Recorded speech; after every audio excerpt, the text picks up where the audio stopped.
कैसे हैं आप लोग। आज मैं और मेरा दोस्त अजय ये मुखर्जी नगर में आए और बहुत इंटरेस्टिंग बात यह है कि जब हम लोग मेट्रो स्टेशन से निकल रहे थे तो जैसे ही हम लोग मेट्रो स्टेशन से निकले हैं वहाँ पे आदमी ने पहले ही पर्चा पढ़ा दिया और वो एजेंट होते हैं ना उन लोगों के, उन्होंने बोला कि सर कोचिंग करने आए। हमने कहा हाँ कोचिंग करने आए, चलिए हम बनाएंगे अफसर। हमने कहा कितने दिन में? कहते हैं 6 महीने में बना देंगे। मैंने कहा और 6 महीने में नहीं बन पाए तो क्या? सर आपकी कामयाबी हमारी कामयाबी। हमने कहा हमारी असफलता उसका क्या? कहते फिर हंसने लग गया वो आदमी। खैर हम लोग यहाँ पे आज आए हैं, बातें करेंगे लोगों से, पूछेंगे कि कैसा चल रहा है यहाँ का माहौल, क्योंकि 1-2 साल में आप जानते हैं यहाँ पे एनवायरनमेंट काफ़ी बदल गया है।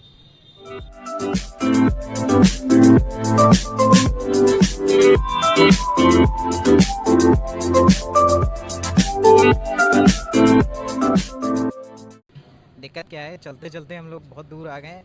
लोगों से बात करने की कोशिश तो करते हैं लेकिन सब लोग कहते हैं नहीं नहीं हम नहीं बात करेंगे, हम नहीं बात करेंगे। भाई हमके बात क्या है आप लोगों को, मतलब दिक्कत क्या है? आदमी बहुत शर्माता है, मैंने देखा है। समझना चाहिए ना इन लोगों को, हम इनकी बात आगे रखेंगे तभी तो दिक्कतें दूर होंगी। खैर देखते हैं, ढूंढते हैं लोगों को।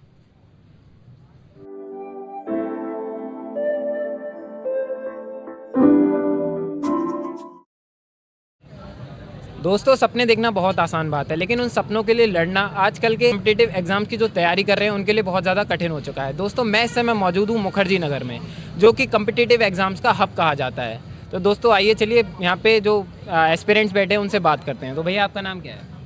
मेरा नाम आशीष पांडे है। आप कहाँ से हैं?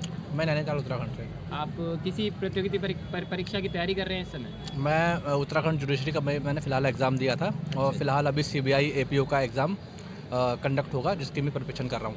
तो मेरा आपसे एक यह प्रश्न है कि आजकल आप देख रहे होंगे कोई भी स्टेट लेवल का एग्ज़ाम हो या फिर यूपीएससी का ही हो, एसएससी का हो, उन सभी परीक्षाओं में धांधलेबाजी हो रही है, पेपर लीक हो रहा है, रिजल्ट आने में देरी हो रही है, जिससे बच्चों को काफ़ी ज़्यादा संघर्ष करना पड़ता है। क्योंकि कोई भी बच्चा यहाँ पर मुखर्जी नगर या फिर किसी भी हब में परीक्षा की तैयारी करने जाता है तो एक उम्मीद के साथ जाता है कि जल्दी से परीक्षा देंगे, कहीं ना कहीं उनका सिलेक्शन होगा। तो इन सब पूरे मुद्दे पर आपने जो एनालाइज़ किया है, क्या कहना है उस पर?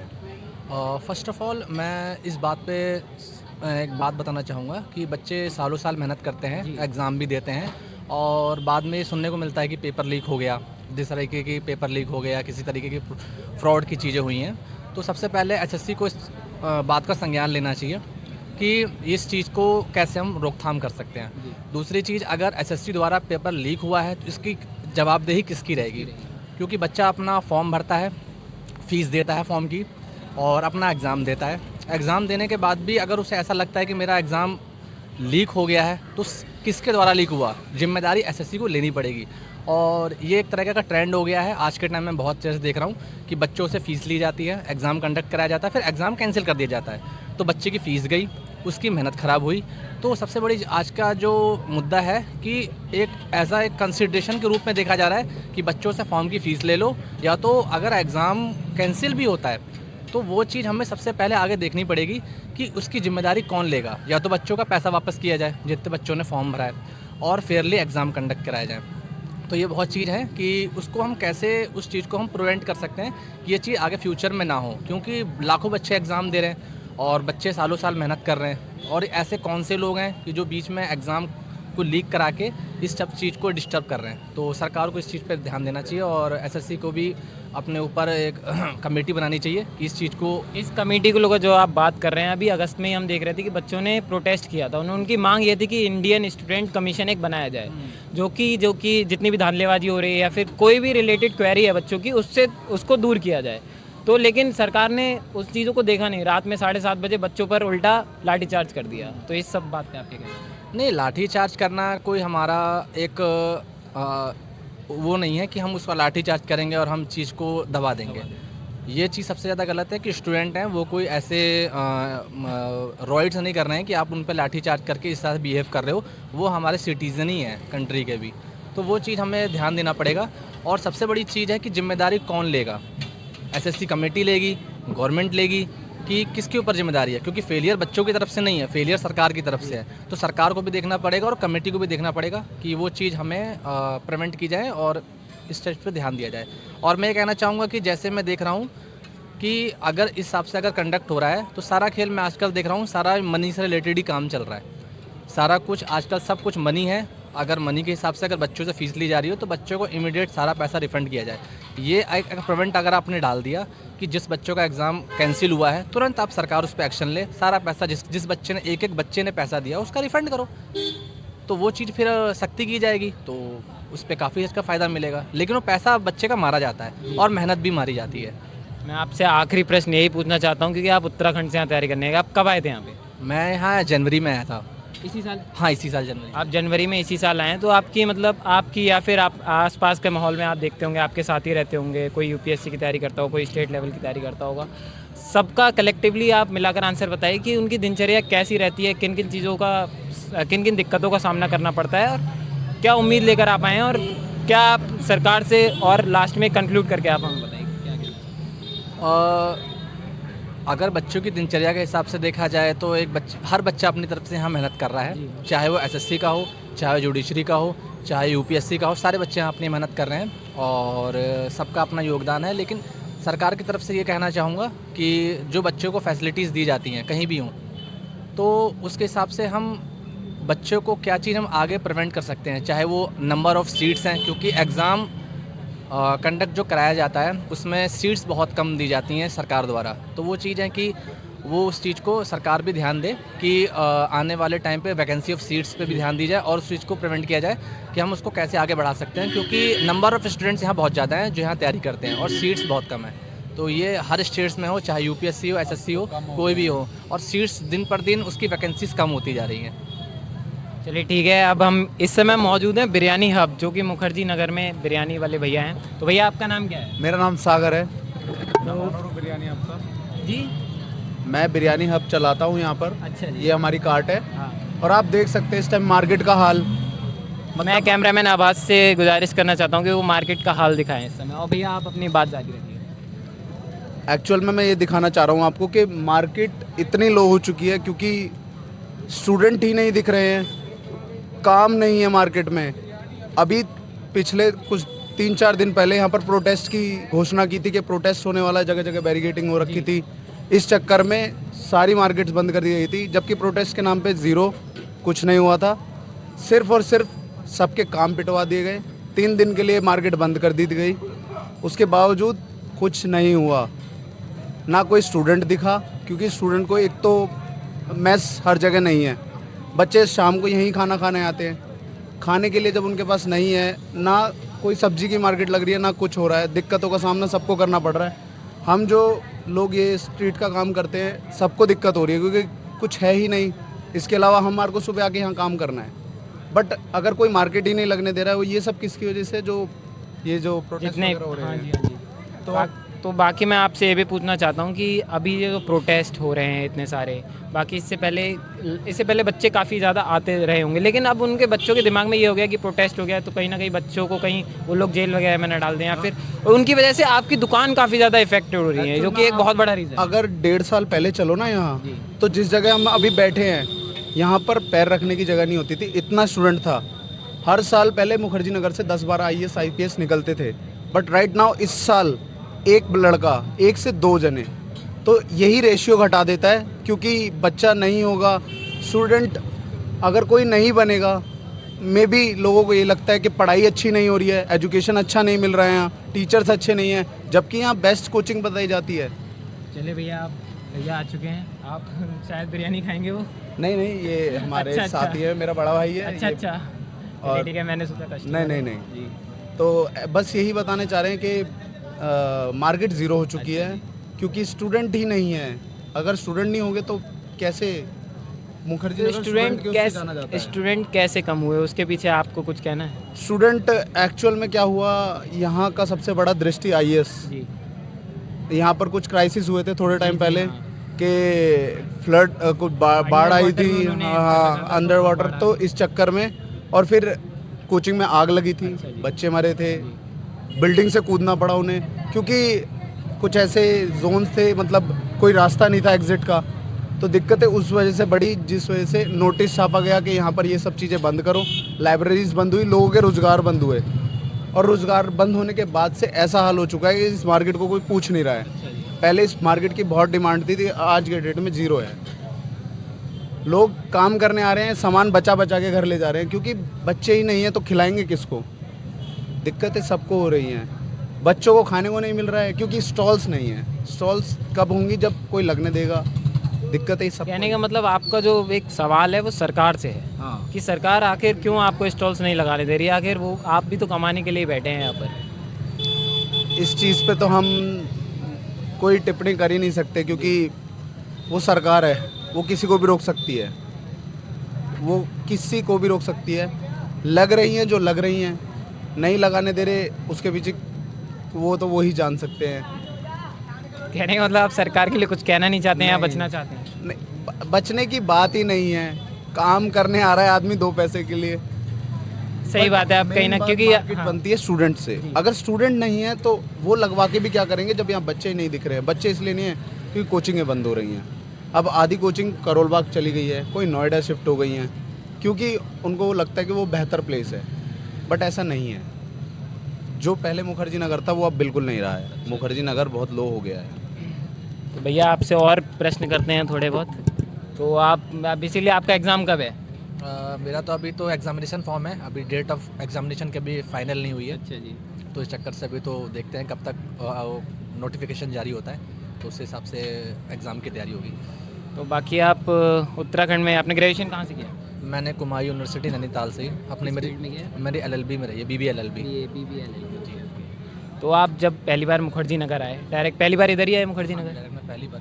तो मुखर्जी नगर आकर आपने लाइक क्या देखा, क्या सोचा कि यहाँ कैसा माहौल रहेगा? जिस हिसाब से सोच कर आए थे, क्या वैसी चीज़ें यहाँ पे हो रही हैं? कहाँ खाना खाएंगे, कैसे रहेंगे, किन किन दिक्कतों का मुझे सामना करना पड़ सकता है? तो इन सब चीज़ों को आप तैयार होकर आए थे पहले? एक्चुअली मैंने थोड़ा सा रिसर्च किया था कि एजुकेशन के बेस पे मुखर्जी नगर का काफ़ी अच्छा नाम है। तो मैं यहाँ लॉ के पहुजा लॉ अकेडमी से फिर मैंने यहाँ एडमिशन लिया जैन में 25 को। तो मैं यहाँ आया तो देखा कि जिस हिसाब से यहाँ था कि क्राउड है, ये है, वैसे टाइप से मुझे को थोड़ा डाउन लगा मार्केट। क्योंकि मेरे को भी सुनने में आया था कि इस तरीके से जो आग लगी थी और फ्लड के चक्कर में काफ़ी चीज़ें यहाँ बंद कराई गई।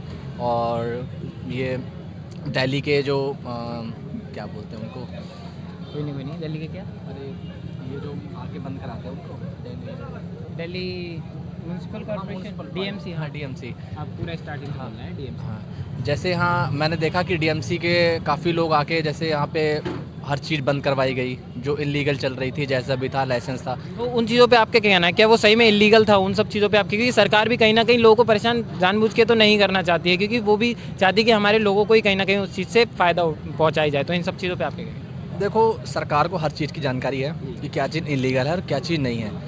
सरकार भी इस चीज़ का वेट करती है, कुछ ऐसी मिसहैपनिंग हो या ऐसी कोई दुर्घटना हो तब प्रशासन की आंख जगती है। तो ये चीज़ है कि अगर कोई अवैध चल भी रहा है तो उस पर कार्रवाई की जाए, लेकिन उस अवैध के चक्कर में जो अपने लाइसेंस बेस पे जो वैध तरीके से काम कर रहे थे उस पर भी गाज गिरी, जिसका नुकसान यहाँ पूरे व्यापार तरीकों को हर तरीके सबको हुआ। तो ये नुकसान हर तरीके से बच्चों को मिला। तो चलिए, आप थोड़ा सा मैं आपसे निजी सवाल करना चाहता हूँ। लाइक हर कोई चाहता है कि अच्छी ज़िंदगी जिए, कहीं ना कहीं घूमे, पैसा कमाए बहुत सारा। तो उन सब चीज़ों पे आप कैसे मैनेज करते हैं पढ़ाई के साथ अपनी सोशल लाइफ को? ये बहुत टिपिकल क्वेश्चन है, क्योंकि अगर इसमें डायरेक्ट आंसर कोई दे रहा है तो बहुत मुश्किल हो जाता है। क्योंकि शेड्यूल के हिसाब से देखा जाए तो क्लासेस हैं, फिर अपनी रिविजन्स हैं, फिर लाइब्रेरी है। तो सोशल लाइफ में ऐसा अगर आप देखोगे तो बैलेंस बना के ही आपको चलना पड़ेगा। अगर आप ज़्यादा सोशल तरफ चल जाओगे तो आपके एजुकेशन और स्टडी आपका अनफोकस हो जाएगा, इफ़ेक्ट होगी जिस पे आपका फोकस नहीं होगा।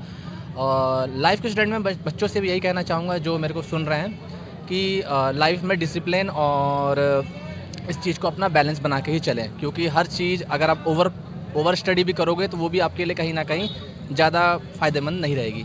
हर चीज़ में एक लाइफ है कि अगर आप सोशल लाइफ और एजुकेशन लाइफ को बैलेंस करके चले तो वो आपके लिए बेटर रहेगा, मेंटल हेल्थ के लिए और फिजिकल हेल्थ के लिए भी। उत्तराखंड में रहे हैं आप शुरू से लेकर, अभी ग्रेजुएशन भी वहीं हुआ है आपका। तो उत्तराखंड में पुष्कर सिंह धामी इस समय CM है, वो कैसा काम कर रहे हैं वहाँ पर बच्चों के लिए? वहाँ क्योंकि वहाँ पे प्रोटेस्ट भी हुआ था जो स्टेट लेवल के एग्ज़ाम, तो उन सब चीज़ों पर आपके क्या कहना है? धामी सरकार का काम फ़िलहाल तो अच्छा ही है। और बच्चे, मैं जहाँ तक मैं बचपन से वहाँ मैं देखता आ रहा हूँ, तो वहाँ कोई भी गवर्नमेंट एक 5 टर्म यूज़ करती है, फिर 5 टर्म अनदर गवर्नमेंट रहती है। लेकिन धामी जी की सरकार ने 2 टर्म रिपीट किया है और जनता ने बहुमत भी दिया और अच्छा काम कर रहे हैं जिस चक्कर से बहुमत पाए।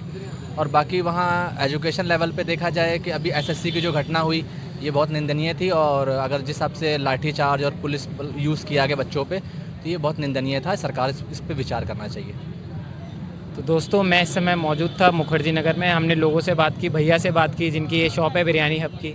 अभी हम और बात करेंगे, लखनऊ वाले भैया भी हमारे पास में बैठे हुए हैं, उससे बात हमारे आभास करेंगे और मैं कैमरामैन बनूंगा। तो दोस्तों बेसिकली यहाँ पे जो स्टूडेंट्स हैं, छात्र हैं, उनका यही कहना है कि वो यहाँ पर एक उम्मीद लेकर आते हैं और उनकी सरकार से गुजारिश बस इतनी ही है कि सब चीज़ों को सिंपल से चलने दिया जाए जैसा चल रहा है, और उनका सहयोग करें, जो कि एक उनकी एक कमीशन बनाने की जो उनकी गुजारिश है उन सब चीज़ों को एक्सेप्ट कर लिया जाए, बस। और क्या चाहता है एक स्टूडेंट। धन्यवाद। तो अजय ने तो आपसे बहुत सीरियस बात कर ली। हमने नोटिस किया कि यहाँ पे लखनऊ वाला दिखाता है, दिखाओ ज़रा अजय। मैं तो मतलब यही देख के आया था कि ये लखनऊ वाले हैं, और मैं बहुत परेशान हो गया हूँ क्योंकि दिल्ली में जो है कबाब पराठा तो मिलता नहीं। मैंने कहा इनसे तो बात करनी ही करनी है। तो अजय आ गया। चलिए नाम बताइए ज़रा अपना। क्या मेरा नाम ऋतिक है। अच्छा, हाँ। कितने साल से रह रहे हैं आप यहाँ पे? यहाँ पे हमारा 2011 से रह रहे हैं। अच्छा अच्छा अच्छा। यहाँ 2011 में आ गए थे, पढ़ाई वढ़ाई करी, यहाँ से 12th पास करी है, फिर उसके बाद में अपना बिजनेस खोल लिया है। 4 साल हो गए बिजनेस के लिए। 4 साल हो गए हैं बिज़नेस खोले हुए। तो मतलब आप क्या सोच के आए थे, बिज़नेस ही करना था आपको? नहीं, हमें पढ़ाई भी करनी थी, फैमिली आई हुई थी पूरे यहाँ पे, मतलब हमारे रहने की। और फिर वहाँ पे हम रहने, फिर मतलब काम हम करा भाइयों ने, मतलब पापा ने, जैसा जैसा सब कुछ हुआ, मतलब ठीक है। फिर पढ़ाई भी यहीं एडमिशन करवा लिया, यहीं से पढ़ाई हो गई। फिर हमने लखनऊ, मतलब लखनऊ पूरा खानदान हमारा वहीं रहता है, पर हम फैमिली वाले सारे यहीं आ गए थे। सही बात है। आपको कैसा लगा था दिल्ली शहर पहली बार में? पहली बार आए तो मतलब थोड़ा सा मतलब ऑकवर्ड लग रहा था कि अपना शहर लखनऊ छोड़ के हम यहाँ पर आए हुए हैं। बात वही है कि अपने शहर की कुछ और बात है। बस यही बात है कि बस अब अपना शहर होता है, फिर लखनऊ, दिल्ली आके बस थोड़ा धीरे धीरे मतलब सही हो गया सब। तो आप अपना पर्सपेक्टिव बताइए। भैया ने तो अपना पर्सपेक्टिव बताया, जिनका बिरयानी हब है, कि काफ़ी जो है कम हो गया है बिज़नेस। आप बताइए आपके साथ क्या हुआ? बात ये है यहाँ पे कि अभी बच्चे मतलब जब से दृष्टि यहाँ से गई है ना कोचिंग, वो घर चली गई नोएडा, तो यहाँ पे कुछ बात हो गई थी, यहाँ पे लग गई थी कोचिंग में आग, और यहाँ पे कुछ मतलब सीन होते रहते हैं। ये मतलब मेजर इंसिडेंट थे 2-3 कि आग, डूबना, मतलब बच्चे भी कुछ मतलब घायल भी हुए, कुछ मतलब यही इस चक्कर में फिर ना ये कोचिंग यहाँ से हटा दी गई। तो यहाँ से फिर शिफ्ट कर दिया गया नोएडा सिटी, मतलब नोएडा सेक्टर 8 में 18 में ऐसे ऐड मतलब चली गई। तो यहाँ पे बच्चे फिर यहाँ से वहाँ चले गए, तो यहाँ की मार्केट जो है बिल्कुल स्लो हो गई। मतलब जैसे पहला ऐसा था कि यहाँ पे चाय पीने वाले बहुत हैं, और मतलब आते थे शाम को, अपना जैसे पढ़ाई करा उन लोगों ने, स्टूडेंट लोगों ने, तो मतलब ये कि शाम को ही निकलना उन्हें अच्छा लगता है कि बैठेंगे। हाँ, बैठेंगे, एक साथ बैठेंगे। और एक बात ये भी है कि अब यहाँ पे मतलब बच्चा कभी भी आता है ना तो सिंगल आता है, ठीक है। एक दूसरा दोस्त लेके आता है। उस टाइम ऐसा था कि 4 लोग लेके अपने साथ आते थे, तो उससे क्या होता था कि हमारा बिजनेस बढ़ता था, ठीक है। अब यहाँ पे ऐसा हो गया कि जैसे कि हम लोग आए, मतलब बच्चे आ रहे हैं तो 1 लेके आ रहे हैं, 2 लेके आ रहे हैं, तो चलो ठीक है, वो हमारा बिजनेस चलता ही रहेगा। पहले ऐसा था कि भीड़ भी लगती थी, और मतलब बहुत अच्छा लगता था। मुखर्जी नगर बहुत दूर दूर से लोग आते हैं, नाम है मुखर्जी नगर। वाइब थी, मेला लगा रहता था। मेला लगा रहता था मुखर्जी नगर में। अब तो ऐसा हो गया, हम भी यहाँ से कम जब मैं 10 साल का था तो यहीं चाय पीने आया करता था। और पहले तो ये श्रीमान मतलब यहाँ थे नहीं, मतलब कोई और फ्रेंचाइजी थी यहाँ पे, तो हम लोग आए थे यहाँ पे चाय पिया करते थे। अब तो ऐसा हो गया बिल्कुल कि मतलब अच्छा नहीं लगता। अच्छा नहीं लगता। हाँ। मैं भी यहाँ पे आया था कि लग नहीं रहा कि जैसा पहले बताया जाता, भीड़ तो नहीं है वैसे। मेला लगा रहता था पूरा यहाँ पे। बिल्कुल नहीं है। हाँ, तो अभी क्या कबाब पराठा खिलाएंगे? अभी कबाब पराठा बिल्कुल लखनऊ का। बोल दीजिए जरा, बोल दीजिए, 1 प्लेट लगा दें। दीपक जरा लगा दिए भाई, 1 कबाब 2 पराठे। अच्छा बनाना, थोड़ा खिलाना। थोड़ा भैया आप इधर आइए, 1 मिनट 2 मिनट आइए। तो आप बताइए एकदम कैंडिड वे में कि कितना नुकसान हो गया है, कि कितनी कमाई पहले, थोड़ा अप्रॉक्सीमेटली। भैया कमाई का तो देखो ऐसे पूरा अंदाज़ा नहीं है, बट ये है कि अगर तुम लगा रहे हो कि हम 100% है, तो यहाँ काम अब 40 से 50% रह गया है। 40 से 50%। हाँ जी, वो मतलब पहले वाली बात बिल्कुल नहीं है। काम करने में मज़ा नहीं आ रहा है एक्चुअल में। आप कितनी देर से यहाँ बैठे हो, जी ठीक है, आप देख रहे हो मेरे पास कितने कस्टमर आए हैं और कितने नहीं आए हैं। अगर मैं आपको पूरा टाइम दे पा रहा हूँ अपना, तो मतलब मैं खाली ही बैठा हूँ, और आप ऐसे टाइम पे आए हो कि ये पीक ओवर है, 7 बजने वाले हैं। ये काम का टाइम है। और अगर हम दोनों अपनी दुकान छोड़ के यहाँ बैठे हुए ना, मेरी दुकान पे कोई काम करने वाला नहीं है, मैं अकेला जना इस दुकान को रन कर रहा हूँ, ठीक है। उनके पास फिर भी एक लड़का है, हमारे पास नहीं है। क्योंकि इतना रहा ही नहीं है अब काम के हम किसी को हायर कर सकें, क्योंकि हम अपना चला लें वो बहुत बड़ी बात है इस टाइम पे। पहले ऐसा था कि क्या बताएं कि मतलब यहाँ पे भीड़ वगैरह, मतलब ऐसा था कि दोस्त भी मतलब ऐसे आते थे बोलने वाले भी कि हाँ भाई बैठने में अच्छा भी लगता था। अब वो बिल्कुल नहीं है, मतलब मुखर्जी नगर नहीं रहा। हाँ बहुत दिक्कत हो गई है। खैर बहुत सही बातें बताई। और अब मैं ना एक प्लेट लगा के आता हूँ, एक बड़ी मुश्किल से एक ऑर्डर आया है तो अभी तक टोटल 3 ऑर्डर हम लोगों ने देख लिए। चलिए ठीक है, अब हम लोग यहाँ पे जो है टेस्ट करेंगे लखनऊ का जायका, बहुत दिन हो गया है। लगा देना। ठीक है। तो दोस्तों मुखर्जी नगर में बिरयानी हफ्ते में आ चुका हूँ और बिरयानी टेस्ट करके देखते हैं कैसी लगती है। स्वादिष्ट है। ये लखनऊ वाले भैया हैं, इन्होंने पराठे लगाए हैं अभी हमारे लिए। आवाज़ जो कि इन्हीं के मित्र हैं, लखनऊ से ही हैं, वो भी टेस्ट करके देखेंगे कि कैसी है। आओ यार स्वाद लेते हैं, बहुत दिन हो गया। कुलचा मिलता है यहाँ तो सिर्फ इडली जैसा टेस्ट करता है वो भी। एकदम ओरिजिनली यार, लखनऊ वाला किनकी टेस्ट। दुकान में खा रहे हो? लखनऊ वाले और ये कहाँ बैठे हो? बिरयानी। अब अच्छा, ये भैया ओनर है क्या दोनों? दोनों ओनर हैं। बिरयानी का ओनर है और यहाँ पे ये कबाब पराठे का। अच्छा। बात ओनर नहीं है, आदमी बहुत ज़बरदस्त हैं ये लोग। मज़ा आया वो इनसे बात करके।